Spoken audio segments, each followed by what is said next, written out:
Welcome to the Sports Card Lessons Podcast with me, your host, Ken. I'm a retired teacher documenting my hobby journey here on the pod, finding teachable moments to share with all of you along the way. Don't forget to hit me up on social media on Instagram at sportscard_lessons. Hit the follow button. And you can also find me on YouTube by searching Sports Card Lessons. If you like what you hear, please like, subscribe, and most importantly, tell a friend and spread the word. Welcome, everybody. Woo! National 2022 is in the books. Wow. What an unbelievable week. I'm home. I'm well rested after arriving home and getting a great night's sleep. I mean, it was just, I got home. I was so exhausted that I was about to pass out last night, which would have been Saturday night. Um, and I have to start with apologies that there was no Saturday episode, and I'll kind of get into that why there was no Saturday episode, but you're getting a Monday episode. Um, Apologize for the 15 seconds of silence. No, your phones didn't go dead, and your radios in your car did not stop playing. But yeah, when I did that last episode, I accidentally kicked the cord out of the mic, so I had to replug it back in and get it back up. But being in a hotel room, pressed for time, I didn't have time to go back and cut those pieces out. So I apologize for the 15 seconds of silence. Um, Real big apology I have to throw out to my neighbor Jay, Cardboard Collaborative, who I was referring to him as Cardboard Chronicles, which is actually Josh from Card Ladder, who is not my neighbor, but Jay is, and I was shouting him out for really coming up big for me, being able to pick up the power cord and bring it to me, and I didn't even get his name right. Shows you how tired I was, and I didn't even pick up on it until somebody notified me the next day, sent me a text and said, "Yeah, you messed up last night," and I'm like, "Oh." It's one of those things. I told you I was just winging it in the hotel room and doing the absolute best I could. So apologize there. Apologize to Zip Cards, who extended a VIP invitation on Friday night to the Card Collector 2 event at the National. It was down the street. And I really wanted to get there on Friday night, but I didn't make it. I didn't make it. Um, so Friday after the show, um, and the show went Friday right till 6 o'clock. And if you remember me talking that I was packing up then. I did not have the table Saturday or Sunday. Sports card therapist, my good friend Rob, him and Amel Sarfani from the Slab Talk, they were taking this table on Saturday, and Alan from JA Sports Cards, the hobby shop down the street from me, he was taking it on Sunday. So Friday I had to pack up. So we were busy right till 6 o'clock. Then I had to pack up, load the car up. By the time I got back to the hotel room, it was probably 7:15. I met up with Amil Sarfani. He had just flew in from Texas. So I met up with him and Harvey, Mookie Hobby. Mookie Hobby. I don't know why I always Harvey. I apologize. I always have trouble saying this, and I don't know why, but it's Mookie MOCCI Hobby Cards. Harvey's a really good dude. Met Harvey through the hobby. So him, I, and Amel, we went out. I mean, it was almost 7:30, quarter to 8 by the time we really got settled at the hotel. So I had to make a decision, and there was so much going on. I knew there was a huge trade night downstairs that was starting at 9. So we ended up going to eat.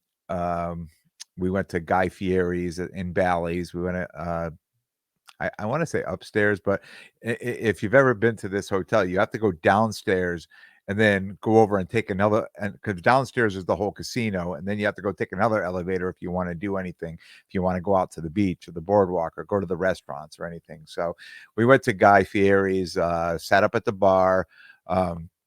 Had a great dinner, just talking. Ryan from Reservoir Sports Cards, he ended up showing up a little bit later, so we hung out with him as well. So yeah, it was just a good time.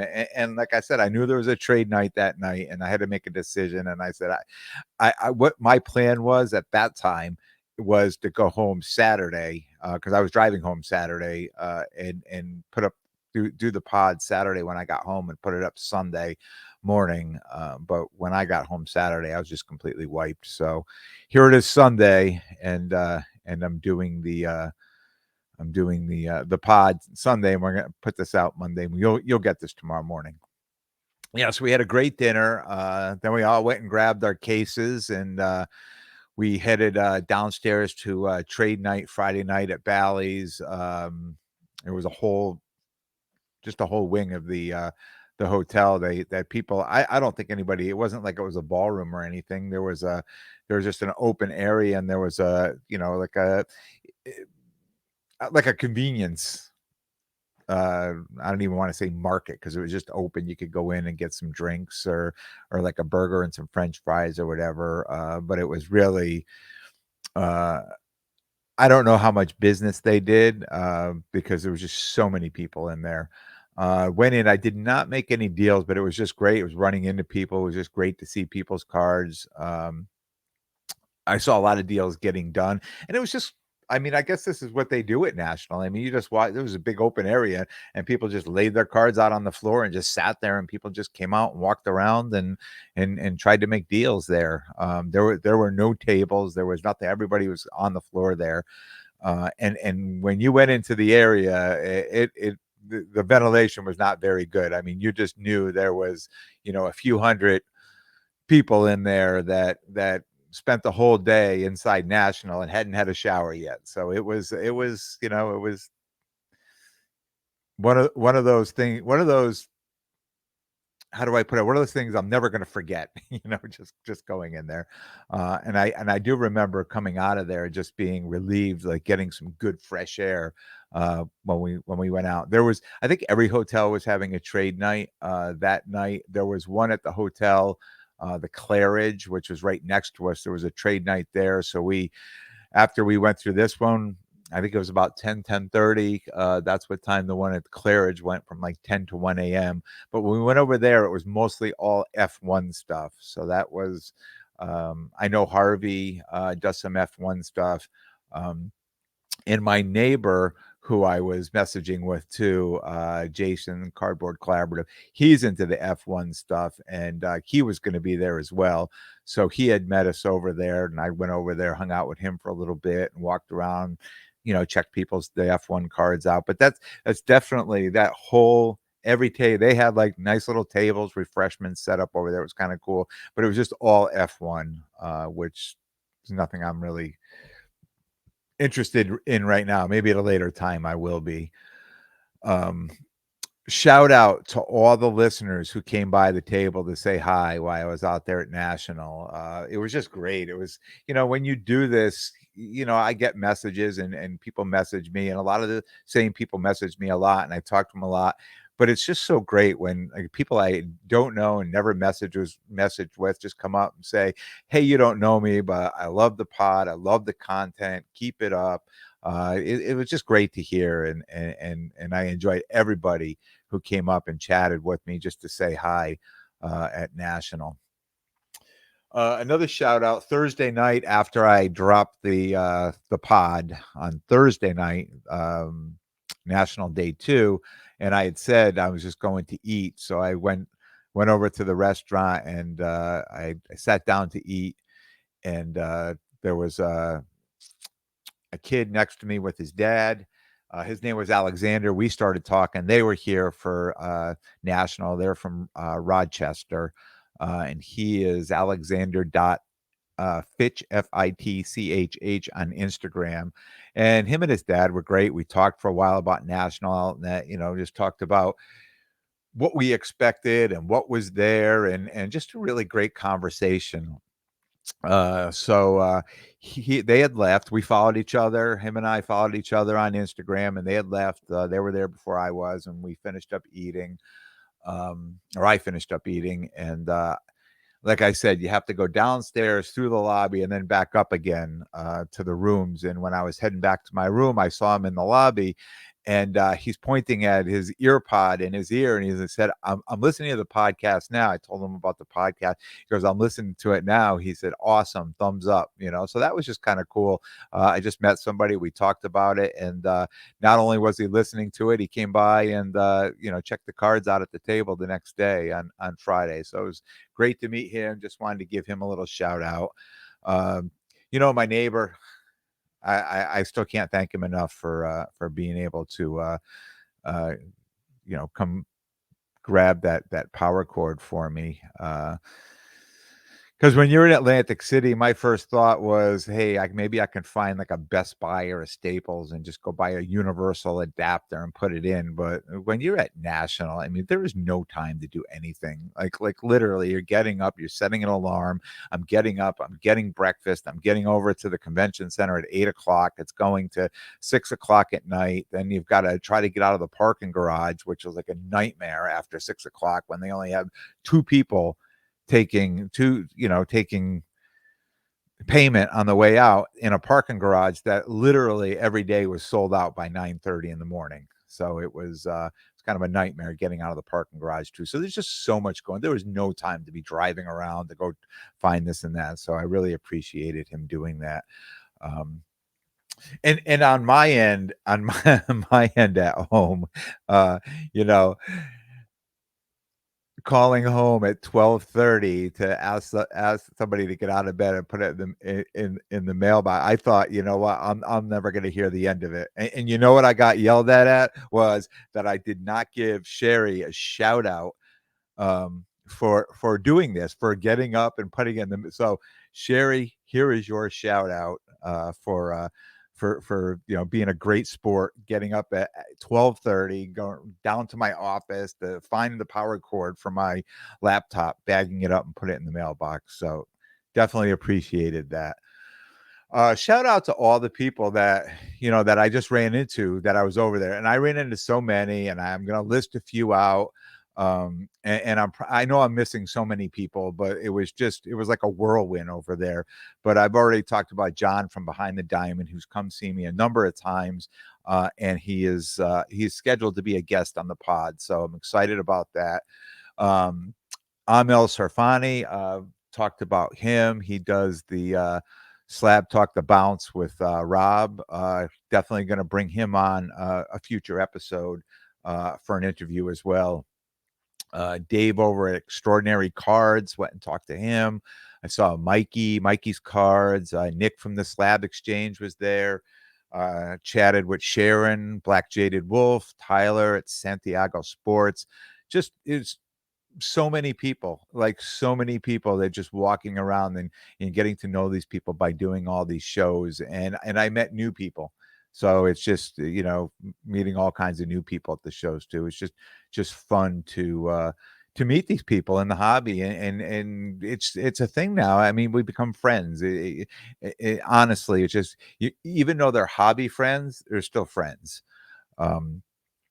Friday at the show was busy. I talked on the last pod that I felt that was going to be the busiest day, and for me, it was definitely the busiest day. It was a steady day of sales.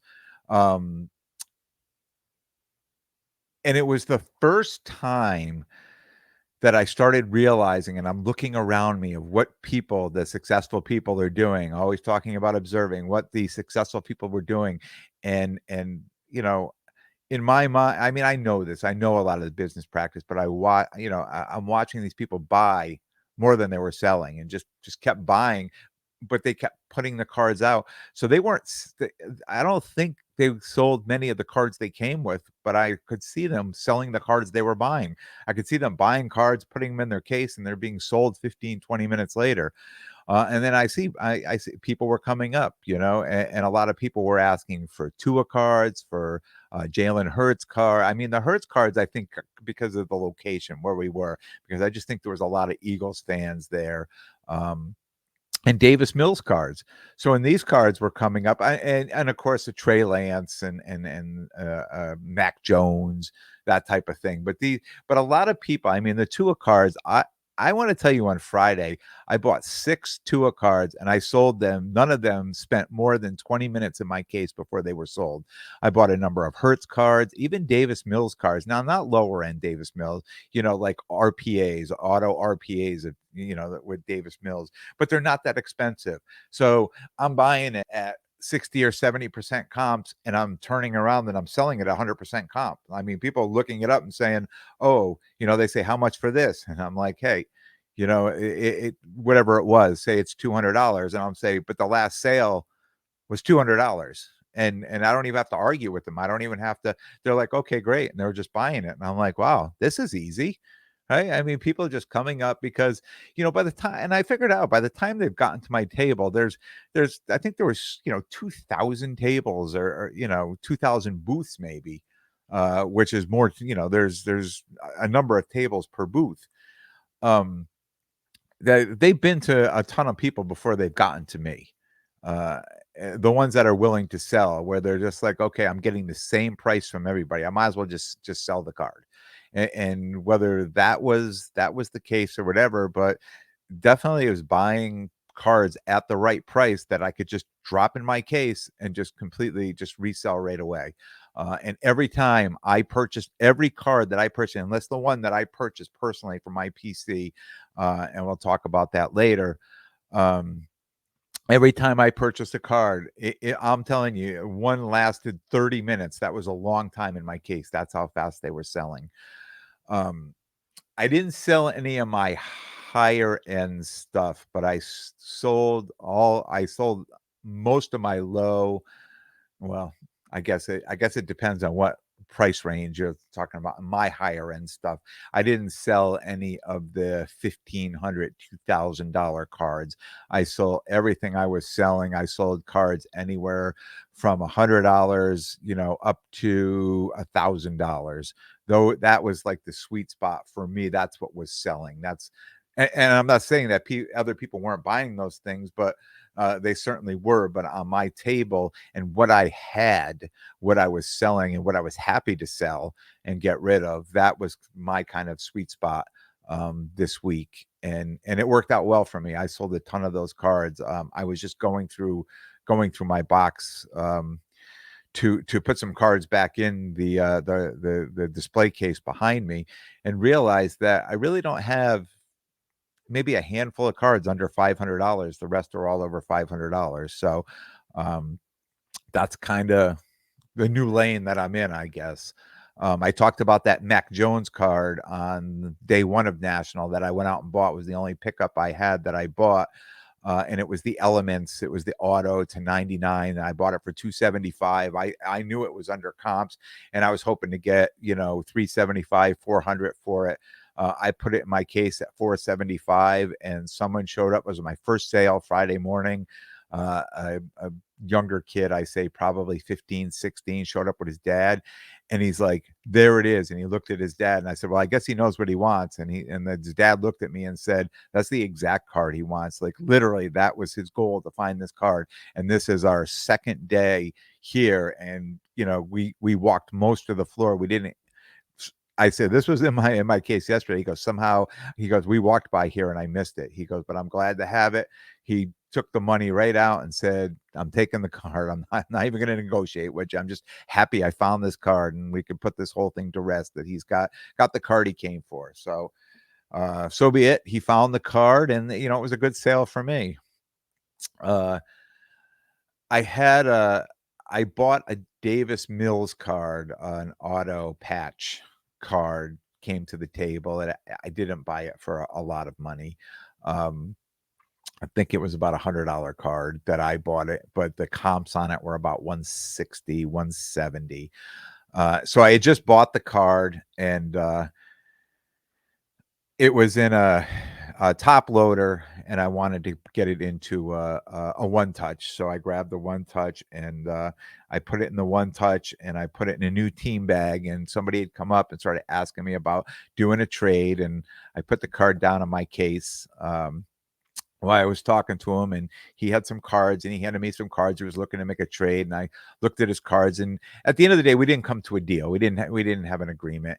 So I was about to hand his cards back to him, and I was with Ryan. Reservoir Sports was right to my left, but he had gone off and somebody was manning his table, and he said, "Hey, can I look at those cards?" And I said, "Sure." So I handed him the cards, and just as I handed him the cards, somebody else said, "Are you buying? Are you interested in buying this?" So he handed me some cards, and I was looking through the cards, and we're negotiating a price on it.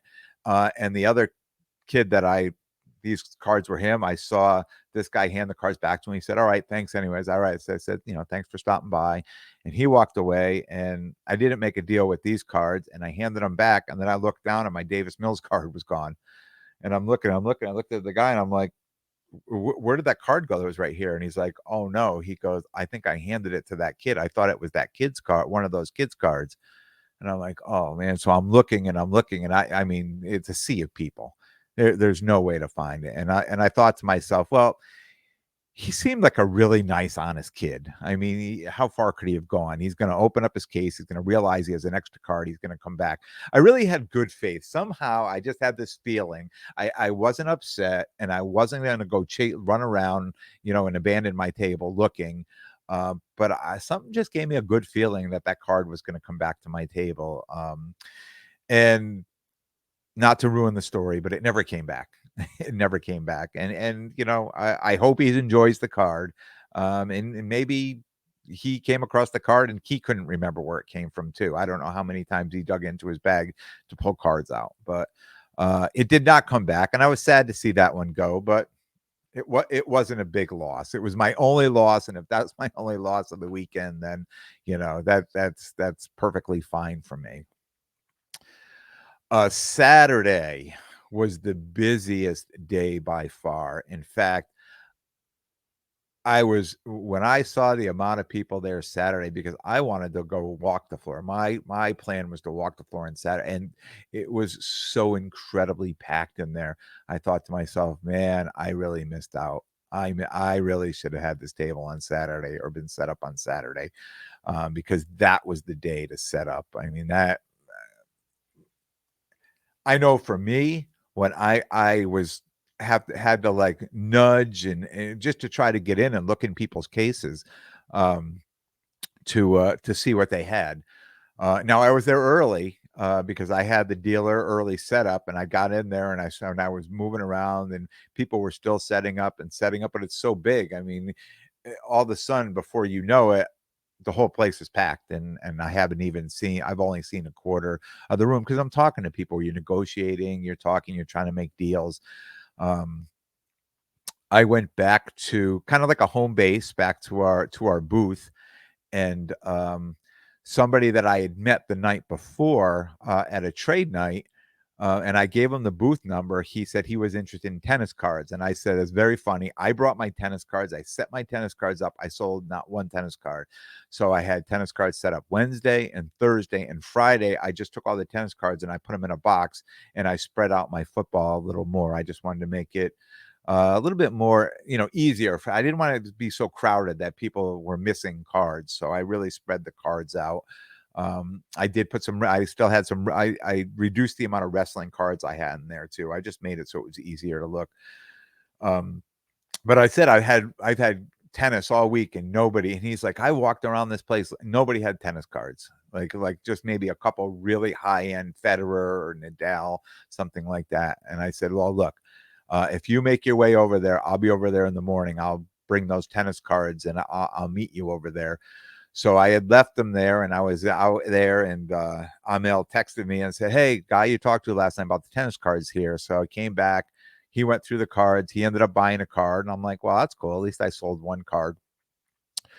So I took the tennis cards and I stuffed them in my backpack, and I was getting ready to go. And then Rob yells to me, "Ken," and I turn around, and he says, "Somebody else is interested in sports cards." And I had said, "Look, I have them right here in the box." I said, "Just go through them. Let me know. They're all priced. Let me know if you like any of them." And she went through, and she ended up picking like 4 cards out that were like $725. And she said, "What's the best you could do?" I said, "I'll take 6 for those cards." Perfect. pulled the money out, I'm like, "This was great." I mean, like, literally, I wasn't even set up, and I made $700 in, like, 10 minutes with the tennis cards that I had set up there at that table for all those days, and so that's what I was kinda saying in my mind, that the Saturday would have been the day. I may have sold more tennis cards. I know I talked to a couple people that said, people were looking for wrestling cards, and of course, I knew SummerSlam was Saturday, but I expected that people build up that they would wanna buy the cards, but I guess they waited till the day of, that people were coming around looking for wrestling cards and came around saying, "Hey, didn't somebody have wrestling card?" So they were kinda coming back. They're like, "Okay, this guy has wrestling cards, and I got the booth number and everything," but now they came back to the booth, and I'm not set up anymore on Saturday. So now those wrestling cards are not there anymore. So looking forward to next year, I've already worked it out, Chicago, that uh, I'm going to have, you know, my own spot for 5 days I think my own half a table for 5 days next year at Chicago. Um, I'm pretty excited about that. Shout out to Alex at Ideal Cards, who was able to make that happen for me this year and for next year as well. So I'm already planning ahead to next year's national, which is, I think, what most people do, right? I mean, here it is Sunday, and it's 4:30. So the national didn't even, for me, the national is over, but the national itself doesn't. I think it ends in 30 minutes. I think it ends at 5 o'clock. But I'm already planning ahead. I've already sent my whole way home yesterday. I'm taking notes of the different things I want to do, and just planning ahead to be just more successful, and things I want to try at the next few shows I go to, that I saw other people being very successful at, just trying to keep getting better at what I'm doing here in this hobby. Um, so I walked the floor on Saturday looking for XRC cards. So um, I think, and it's very funny that every time I put something out here on the pod now, they show up. The card seems to find me. So and we'll talk about that in a little bit. But I think I want to start piecing the XRC cards. I like the cards. They're very hard to find. Like walking around, and I had the cards in my box. I had my XRC cards in my box, but I had them priced high because I knew there was none there. And the people said they're priced a little high. And I said, I don't know if I really want to sell them. I really like these cards. I'm almost thinking about making them my PC. So right now, unless somebody wants to pay this amount of money for them, I'd rather just keep them right now. So I think moving forward, my thought is just to, find more of the XRC cards, and create a little PC with them. So I was out looking. I found um, I found a Justin Herbert. I found a couple Justin Herbert XRCs PSA 10s, and they were all about 25, between 23 and $2,500. In fact, I found three of them out there, and wanted to work a trade, or a trade plus cash, and everybody said just straight cash. That's it. Also, I want for the first two people I saw. So the third person I saw, I was just leaving. Literally, I had taken my pass off and handed it off. It was just about 1 o'clock on Saturday, and I was heading for the door. And I said, there was another door I could go out. I said, I hadn't been over there this morning. I'll walk that way on my way out. And I found a third Herbert XRC PSA 10. So I have a 2017 limited Mahomes on card auto to 149, and it's a beautiful card. And I'm just surprised it hasn't sold yet. I have it at comps, and a lot of people like the card, and nobody actually pulls the trigger on it. And a lot of people want to do a trade where they want to trade me 4 or 5 or 6 cards for that one, and I don't want. I'd rather trade up. I'd rather give that card and cashed into something else. Um, so I had thought to myself during the week that if I sold this card, I would buy, you know, a higher end, either a PSA 9 Mahomes or a PSA 10 Herbert. Um, So I said, "You know what? Let me talk. Let me see if I could trade this card into," and I would probably be giving a little bit away for that card, but I'm not into the card for the value it's in. And I could see it really hasn't been selling, and maybe I could just, instead of selling it, getting the cash and buying it, maybe I could just trade the card. So the person who owned the card wasn't at the table, but the guy said, "Let me text him or I'll call him and get him over there." So I waited about 10, 12 minutes. The guy finally comes over and he said, I said, what's the price on this? He says, 25. I said, "Are you willing to trade?" Or, I have a straight up trade, or I could do a trade in cash. And he says, "Well, show me what you have." So I took the Mahomes card out. I said, "This would be a straight up trade." And he's like, "Oh my God, I love this card." And he's looking at it. He's looking at it. He goes, "This card's in really good shape." He goes, "What's wrong with it?" Like, literally, I'm waiting him for to say the deal's done, because he was getting the better. I know he was getting the better end of the deal, but I was getting what I wanted. And I was waiting for him just to shake my hand and say it's a deal. And he looks at me with this look and says, "What's wrong with this card?" And I'm like, "What do you mean, what's wrong with the card? You're looking at the card. There's something wrong with this card. Why would you trade that for this? You would trade a Mahomes on card auto for a Herbert that it's not even." I said, "The Herbert's a 10. And I PC XRCs. I have a number of them in my case." He goes, "You're lying."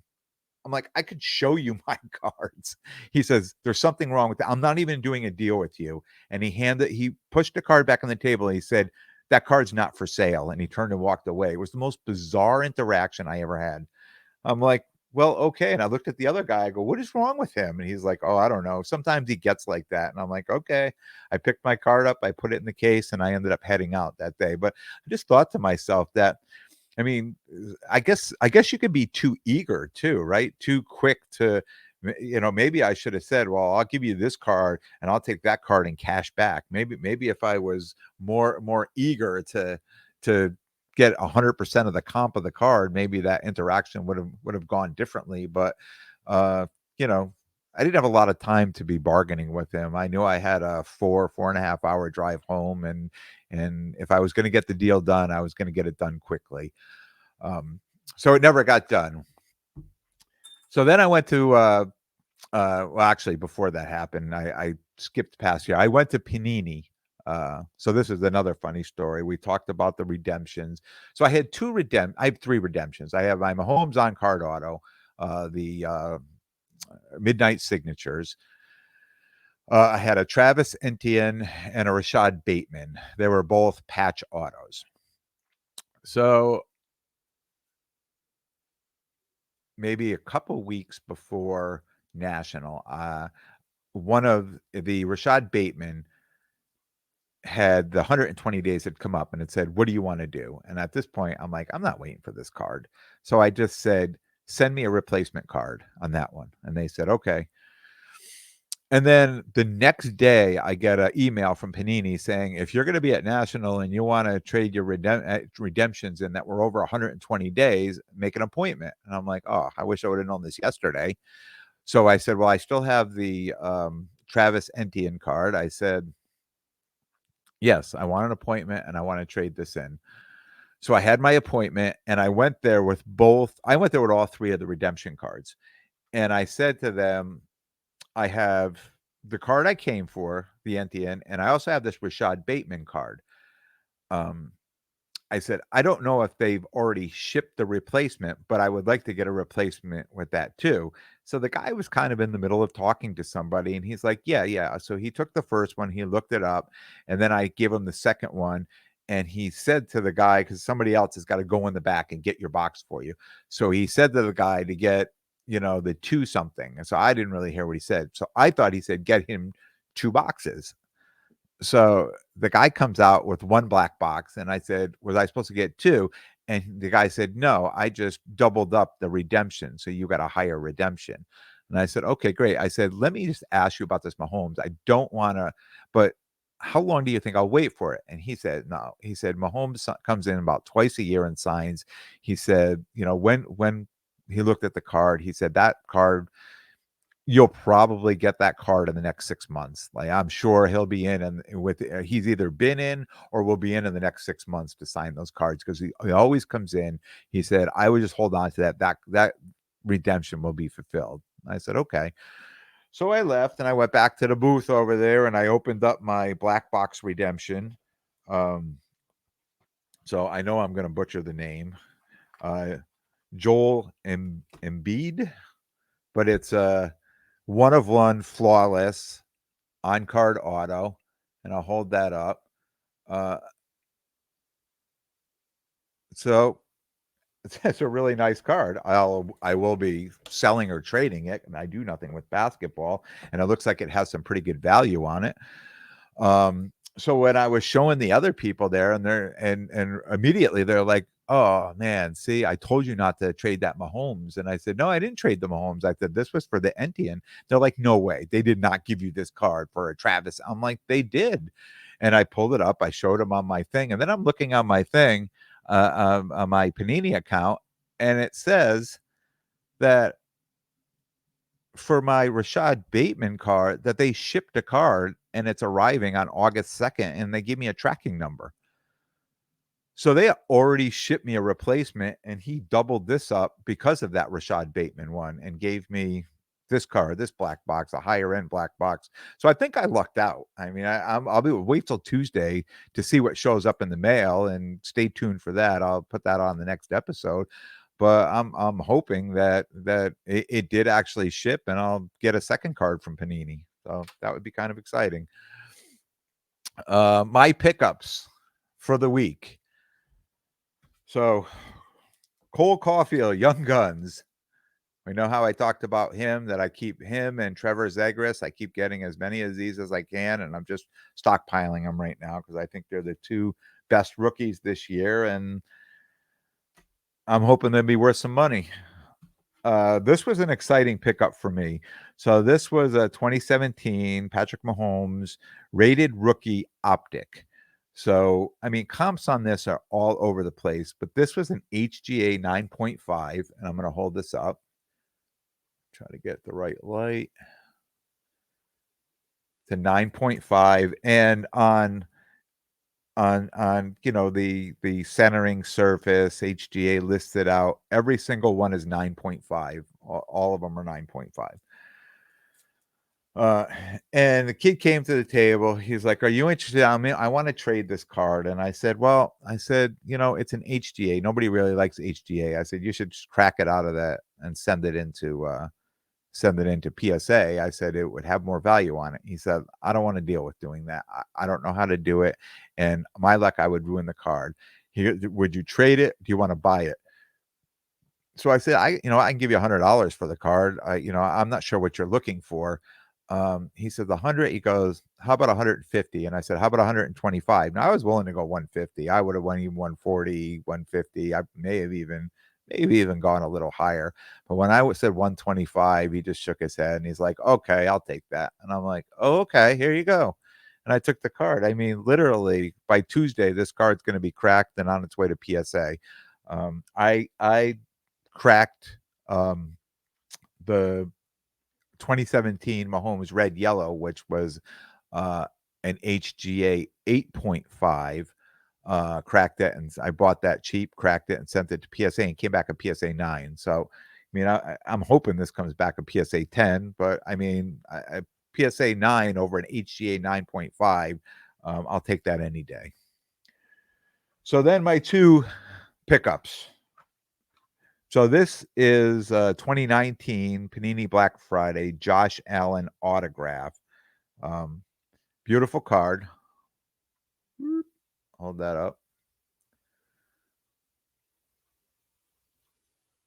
So I picked that up, and you see it comes with these nice little like covers. It's like a metal edge, and it's a protector. It's a slab protector. It's actually really cool. So I picked this card up for slightly under comps. I made an offer and it was accepted right away. And same with this. This was kind of, I'm not going to say a grail card, but for the weekend, this was my absolute best pickup. It's a 2017, and this is what I threw out when I talked about throwing it out there, putting it out to the universe. That I had just said and yet one of the episodes from the hotel room that I like the XRCs. Maybe I'll start to PC them. And I said, I think I'm going to look for, a Josh Allen, um, Herbert, a Mahomes. And I ended up getting this 2017 Panini Select Josh Allen. It's the NFL, it's the XRC. I'll hold that up. And that also came in one of those fancy cases. Um, and when I bought this card and I dropped it in my case with no price, as always, when I get a card like this, everybody wants to know, all asking, what's the price? What's the price? What's the price? Now, I bought the card for 2,100. The comps on the card are about 25, 2,600. And I just told people I really don't want to sell it. So it's right now it's 3,000 if you want to buy it. Just like my uh, uh,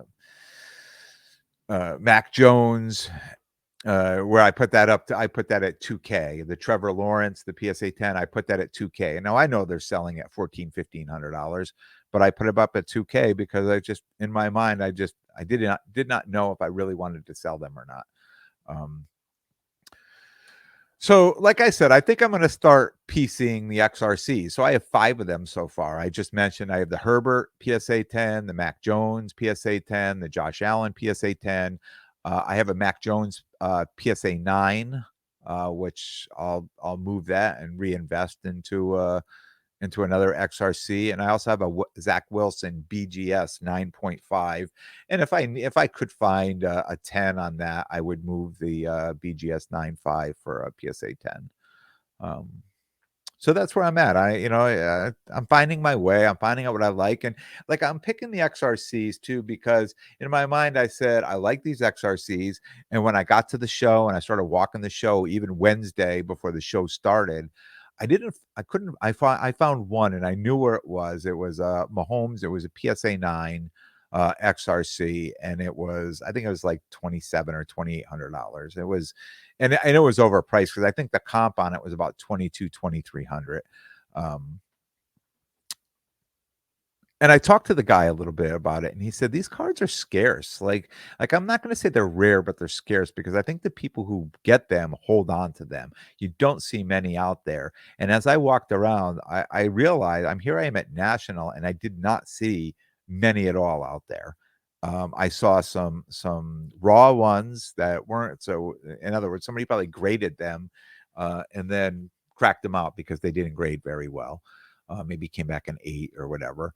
And what I did find, they seem to be overpriced and holding. I mean, the people selling them are either maybe feel the same way as I do, or just know that they're scarce out there at these shows, and they're going to hold strong on. They're not going to give it away. They're going to, hold to their price. And I'm thinking I'm going to do the same thing. If I'm going to find something that I like, I want it to make me feel good, but I just don't want it to be able to find it everywhere. I don't want to be walking to everybody's case and seeing the same card, the same card, the same card. If I'm going to PC something, I want to be something where at least I got to put effort in to go find it and go look for it and go to these shows. And even when I walked at trade night, I found one Herbert. Yeah, Herbert PSA 10, and the kid was asking 3,200 or 4,000 in trade, and I just laughed and I said, that's a little high. And he goes, you show me there's another one in the room and I'll lower my price. And I said, yeah, okay. I mean, I understand. And I moved on, and I got to thinking the same way. Maybe this is, maybe I found what I'm going to PC. So Monday show, you're going to get this on Monday, but there's not going to be a show on Friday. I am going away. I don't know if I mentioned this in earlier episodes. I'm only home for a few days, and then I'm traveling again. I'm heading north to Winnipeg, up to Manitoba. I'm going to be up there for a week. So there won't be a Friday episode, but the following week we'll be right back at it. And if I have any listeners up there in the Winnipeg area, or if you know any local card shops up there, definitely message me on Instagram and let me know, because I know Winnipeg is a city that's dropped in the middle of a prairie, so it's like surrounded by by Prairie. So I mean, I'm sure there's a number of card shops there that I'll find when I get there, and it just might be cool to try to hit them up while I'm out there. But if anybody knows of any there, or you're from the area, definitely message me. Reach out on Instagram. Upcoming show, East Coast National, August 26th, 27th, 28th. I'm really looking forward to this show, um, because talking to the guys that I got involved with getting into this show, shout out John from Behind the Diamond. He's telling me slightly over 500 tables at this show, so I'm pretty excited. I mean, these are the shows that I'm going to start looking forward to doing. These smaller shows, I think I might just be more walking the floor at these shows. Um, I don't know, and I see it happen, and I see other dealers walk the floor and will come up and show cars to see if people are buying their cards. Like, I don't know, you know, maybe they're not into them, and maybe it's okay, they can sell them under comps. But if I'm gonna sell cards, I'm gonna sell them at a table, and I'm gonna set up, and I'm gonna take the profit myself. I'm not gonna sell something to somebody so that they could drop it in their case and make the profit that I could have made. Um, but I think with the smaller shows, I could probably time better spent making pickups there and then going to these larger shows, this East Coast National, the Hofstra show coming up, which is that's off the hook. And kind of what I talked about in earlier episodes, knowing the show, knowing what I want to do, knowing what to look forward to, and working towards it. I think I, up until this point, been preparing the same exact way for every single show, the same way for every show, and I'm gonna change that up now. I wanna prepare for the bigger shows. I don't wanna be preparing, and I think I've been preparing for smaller shows because that's what I did the most of, the smaller shows, and then, when I get to a last show, I'm like, I'm selling all this stuff, and I'm like, "Oh my god, this is incredible," and then I'll go hit a smaller show, and then it's very slow again, and so now knowing the show, I wanna prepare for the larger shows, um and if that means going to the smaller ones and just finding good deals and pickups that I can put in my case at the larger shows, then so be it. Um, but definitely this East Coast National, I'm really looking forward. It's just a few weeks away. Well, a few weeks, 3 weeks, 4 weeks away. Yeah, 4 weeks. So it's not just a few weeks away, but it feels like it. I'm already excited for it. I'm getting ready to go on vacation. I'm already looking at this next show. um, but that's it. I'm gonna shut it down there. There's my recap. A national. It was just incredibly crazy, insane, and massive. Those were, you know, the way I described it, and I knew by what people were saying what to expect. But still, you, you until you experience it, you just don't know. And now that I have my first one under my belt, I have plans to do, you know, knowing the show, I have plans to do things a lot differently. I think my next national, between this one and that one, are going to be the difference between night and day. And stay tuned, be there with me, learning these lessons and evolving in the hobby. I want to thank everyone for tuning in. And if you like what you hear, please like, subscribe, and most importantly, tell a friend and spread the word. Until next time, be good to yourselves and everyone around you.